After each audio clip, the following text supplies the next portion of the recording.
100 बार।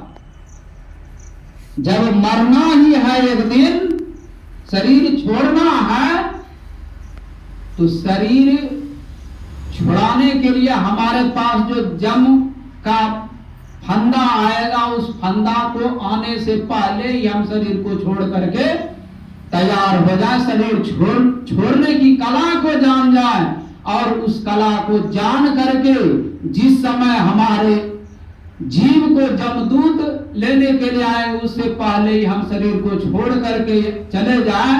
कहने का मतलब हम पर जमराज का कोई ताकत नहीं चलेगा।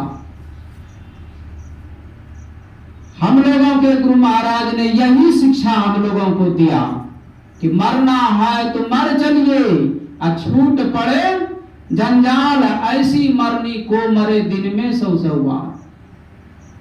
मरने की कला को जान लीजिए। जैसे हम लोग बिहार पुलिस में या कोई पुलिस में भर्ती होने के लिए जाते हैं, तो पहले रिहर्सल करना पड़ता है, दौड़ने का अभ्यास करना पड़ता है। जिनका अभ्यास बढ़िया होता है वे दौड़ में आ जाते हैं, और जिनका अभ्यास बढ़िया नहीं होता है वे दौड़ में वहां फेल हो जाते हैं। वहां फेल हो गया तो 1 महीना 2 महीना दौड़ना बेकार हो जाता है। और वहां जब पास हो गया, तब अगर 10 दिन से भी अभ्यास दौड़ने का कर रहा है, तो उसका वहां पास होना यानी सफलता प्राप्त कर लेना। उसी प्रकार जब एक दिन शरीर और संसार को छोड़ करके जाना ही है, तो मरने की कला को जान ले। उसी के लिए यह ध्यान अभ्यास किया जाता है। ध्यान अभ्यास के द्वारा हम लोग अभी गुरु महाराज के प्रवचन में सुन रहे थे, अंतर ध्यान की क्रमबद्धता। अंतर ध्यान का जो क्रम है, हमारे गुरु महाराज ने कहा मानस जप, मानस ध्यान, दृष्टि साधन और सुरत शब्द योग द्वारा सर्वेश्वर की भक्ति करके अंधकार, प्रकाश और शब्द के प्राकृतिक तीनों पर्दों से पार जाना और सर्वेश्वर से एकता का ज्ञान प्राप्त करके मोक्ष पा लेने का मनुष्य मात्र अधिकारी है। मोक्ष प्राप्त कर लेने का मनुष्य मात्र अधिकारी है, यानी मोक्ष प्राप्त कर लेना ही असल में भजन करना हुआ। मोक्ष प्राप्त कर लेना ही असल में जो है मरने की कला को जानना हुआ। जब हम इस चीज को जान लेंगे, तब कहा जाता है कि संसार में हमें किसी प्रकार का दुख नहीं रहेगा। जन्म मरण का खोता ही समाप्त। जब हम जन्म ही नहीं लेंगे तो फिर मरेंगे कहां? जन्म मरण, और जन्म मरण के बीच में कितना दुख है सभी लोग देखते हैं, जानते कि नहीं? हम लोगों को, मनुष्य को तो दुख है ही, इससे अपार दुख अन्य प्राणियों को देखने में मिलता है। रोज हम लोग देखते हैं, संत महात्मा लोग कहते हैं कि इतना दुख मिलता है। तुलसीदास जी महाराज रामायण में लिखते हैं कि सो परत्र दुख पावई, सिर धुनी धुनी पछताए, काल ही कर्म ही ईश्वरे मिथ्या दोष लगा। जब भजन नहीं करेंगे तो हमें एक दिन ऐसा समय आएगा कि अपार दुख को भोगना पड़ेगा। ऐसा दुख जिसका पारावार नहीं, कब तक दुख वह मिलेगा या हम नहीं जानेंगे।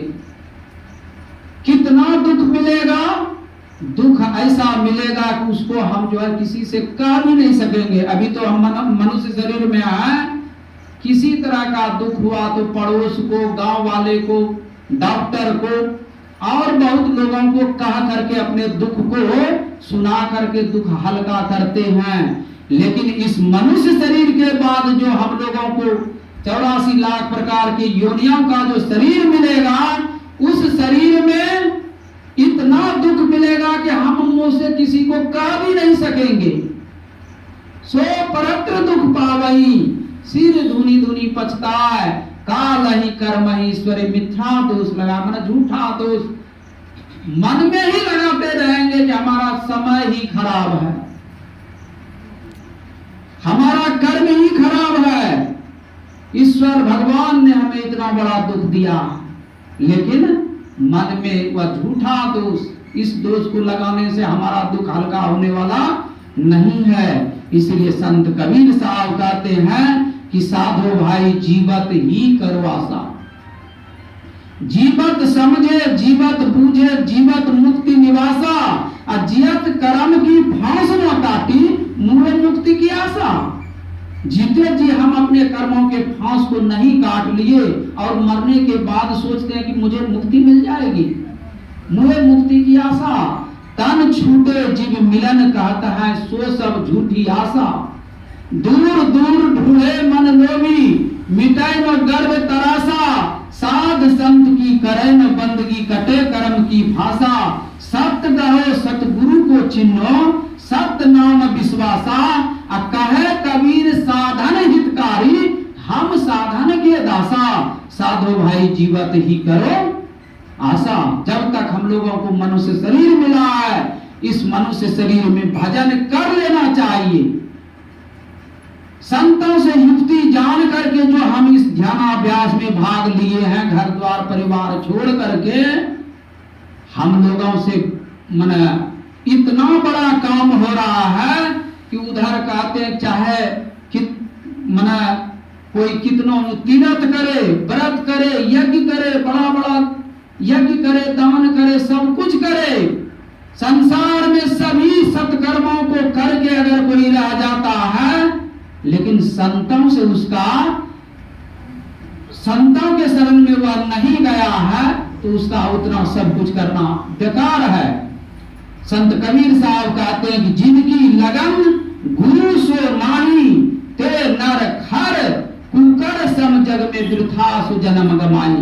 कहते हैं जिनकी लगन गुरु से नहीं है, सद्ज्ञान से नहीं है, वह जो है संसार में गधे और कुत्ते के समान संसार में वे लोग जीवन बिता रहे। देखिए कितना बड़ा, मतलब जीते जी मनुष्य शरीर में है, लेकिन संत कबीर साहब कहते कि वह गधे और कुत्ते से कम नहीं। तो इसीलिए हम लोगों को भजन करना चाहिए। भजन करने से ही, अभी हम लोग सुन रहे थे, बारी मथाए घृत होए बरु सिकता ते बरु तेल, अब बिनु हरि भजन न भवतरिया, यह सिद्धांत अपेल। चाहे पानी के मथने से, बारी मत है घृत होए बरु, पानी के मतने से तेल हो जाए, हो जाएगा कभी? कितनों ही प्रयास करेगा, पानी के मतने से कभी घी निकल नहीं सकता है। लेकिन तुलसीदास जी महाराज कहते हैं कैसा हो जाए, मान लेते। बारी मत है घृत होए बरु सिकता ते बरु तेल, यानी बालू के मतने से, बालू को पेरने से कहीं तेल निकल जाए, असंभव बात है कि नहीं? लेकिन फिर भी मान लेते हैं। लेकिन यह अटल सिद्धांत है कि बिनु हरि भजन न भवतरिये, यह सिद्धांत अपीलिया अटल सिद्धांत है कि बिना हरि भजन किए हमारा कल्याण नहीं होगा। तो हरि भजन करने के लिए जो मानस जप, मानस ध्यान, दृष्टि, साधन और सुरत शब्द योग, यही हरि भजन करने का तरीका है। इस तरीका से जिन्होंने भजन किया या कर रहा है या करेंगे, तो उनका बहुत बड़ा भाग्य है, और दूसरा कोई उपाय नहीं है। ईश्वर एक है, उसकी प्राप्ति, उसको पाने का रास्ता भी एक है, और उसकी प्राप्ति अपने अंदर में होगी। और यही चार कामों से हमारा भजन का कार्य पूरा होगा। यही जो है हम आप लोगों की सेवा में सुनाया। जो कुछ भी गलती हुआ होगा आप लोग बच्चे समझकर क्षमा करेंगे। बोलिए श्री सद्गुरु महाराज की जय।